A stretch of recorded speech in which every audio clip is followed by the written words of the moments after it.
রাজধানীর সোহরাওয়ার্দী উদ্যানে জামায়াতের সমাবেশ, আইন শৃঙ্খলা বাহিনী সতর্ক অবস্থানে রয়েছে। আজ শনিবার বেলা 2টার দিকে বাংলাদেশ জামায়াতে ইসলামীর জাতীয় সমাবেশের মূল পর্ব শুরু হয়েছে।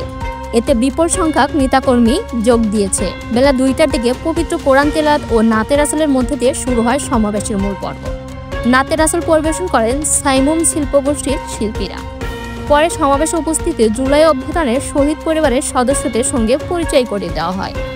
এরপর বক্তব্য দেন জামায়াতের কেন্দ্রীয় শুরা সদস্য ও শ্রমিক কল্যাণ ফেডারেশনের সাধারণ সম্পাদক আতিকুর রহমান। সভাপতিত্ব করেছেন দলের আমির শফিকুর রহমান।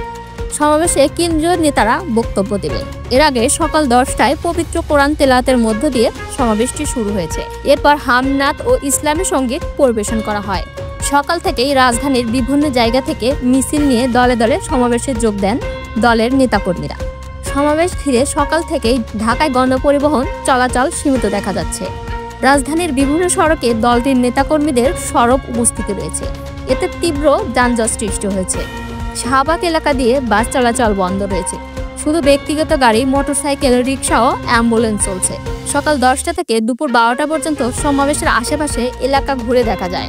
কারো পরনে জামায়াতের লোগো সংবলিত টি-শার্ট, কারো মাথায় বাঁধা দলীয় সাদা ফিতা, আবার কেউ এনেছেন দলীয় প্রতীক দাঁড়িপাল্লা, মিছিল নিয়ে দলীয় স্লোগান।